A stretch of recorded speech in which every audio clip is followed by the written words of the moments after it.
Oyumi alele, lele na amanango, Oyumi alele, lele, lele o,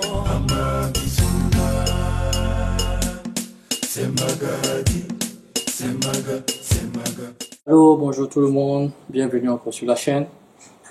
Aujourd'hui, je suis au laboratoire et c'est là que tout se passe. C'est mon bureau d'étudiant, d'élèves qui est là et c'est là que la magie s'opère, quoi. Aujourd'hui, c'est dimanche, c'est un peu moins bruyant, donc j'ai décidé de venir faire ça ici au lab aujourd'hui. Donc aujourd'hui, on va parler d'un sujet super intéressant encore. Et aujourd'hui, le sujet, c'est les questions fréquentes que les gens se posent par rapport à la bourse, questions que les gens me posent, que les gens se posent sur Internet. Donc, j'essaie de tout regrouper et de faire une vidéo avec.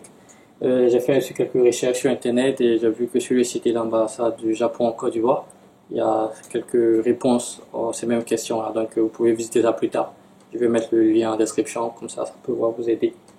Donc, la première question, les personnes n'ayant pas encore les diplômes requis, peuvent-ils passer la bourse aux réserves? Donc, quelqu'un qui est en terminale, qui veut passer la bourse, qui veut postuler pour la bourse, est-ce qu'il peut passer ça sous réserve de son baccalauréat? Donc, la réponse officielle, c'est non. Vous ne pouvez pas passer la bourse si vous n'avez pas encore obtenu le diplôme pour lequel vous voulez postuler.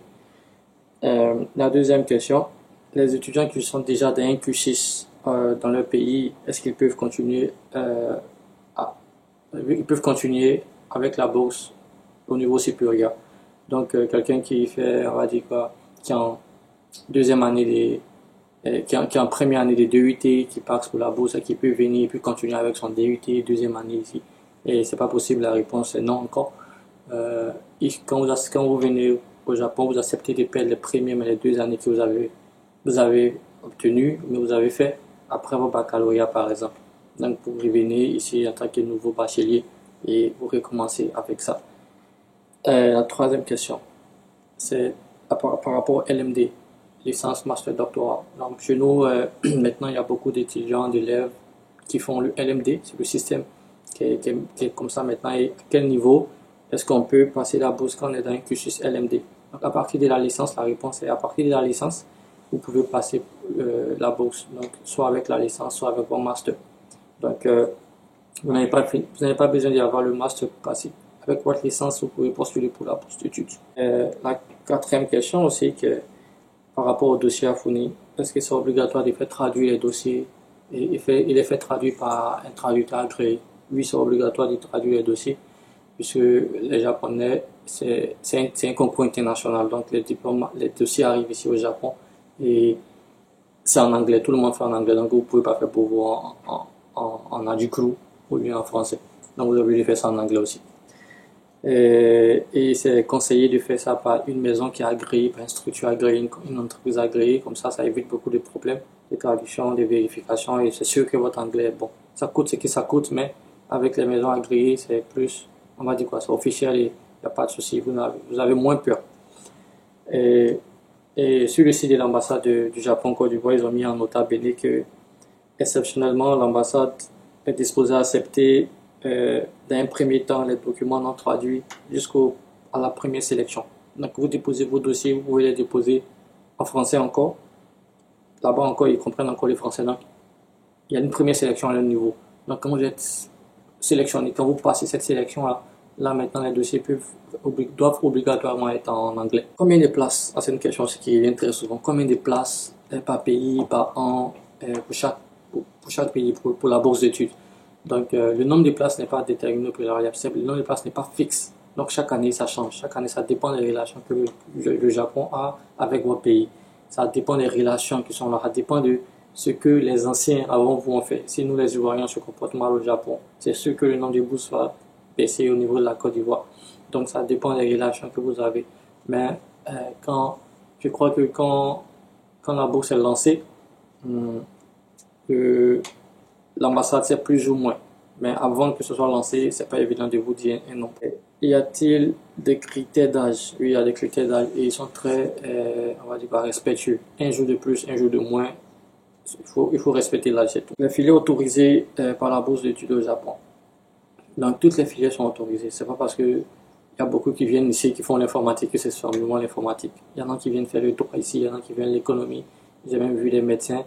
Il y en a qui sont venus faire la littérature ici, qui ont étudié les livres japonais, la littérature japonaise, les mangas et tout. Et c'est diversifié. Toutes les filières sont incluses dans la bourse. Donc vous pouvez venir faire la biologie, la chimie ici, tout ce que vous voulez. Donc sur le site, sur les différents sites d'information, il y a une grande liste de toutes les filières, de toutes les universités. Donc il y a 99,99% de chances que votre filière soit déjà dans cette liste. Dans quelle langue les étudiants reçoivent les enseignements ici? Quand tu as la bourse, que tu arrives au Japon, dans quelle langue on nous enseigne? Donc ça dépend. Pour la bourse de recherche comme moi, c'est en anglais. On prend les cours en anglais. Et pour le niveau bac, ceux qui arrivent avec le bac, ils font 1 an de japonais, ils apprennent le japonais, donc on s'assure qu'ils sont bons en japonais, et après ils vont à l'université où les cours sont en japonais et un peu en anglais. Donc il y a plus de cours en japonais qu'en anglais pour les niveaux bac. Donc on vous apprend le japonais pendant 1 an, vous êtes bon et vous partez à l'université. Pour les nouveaux recherches, vous venez directement dans les laboratoires de recherche comme ici, et généralement les cours sont en anglais. Les cours de langue japonaise pendant le concours est-ce qu'ils sont obligatoires? Est-ce que vous devez prendre les cours de langue japonaise? Oui, vous devez prendre ça obligatoire. Même si vous ne comprenez pas le japonais, vous vous asseyez dans la salle pendant, je ne sais pas, 30 minutes, 45 minutes, vous écrivez votre nom, vous êtes dans la salle, vous devez prendre, parce qu'il y a des pays, c'est un concours international, il y a des pays où les gens apprennent le japonais, il y a des pays où les gens sont super bons en japonais, qui apprennent le japonais, donc il faut les évaluer. Alors c'est un concours international, donc vous aussi dans votre pays, même si vous n'apprenez pas le japonais, vous devez prendre cette épreuve de japonais. Le montant de la bourse, est-ce que l'argent que les élèves reçoivent, est-ce que le montant qu'on reçoit pour la bourse est suffisant? C'est suffisant, il n'y a pas de souci là-dessus. Nous on est là et c'est avec ça qu'on gère.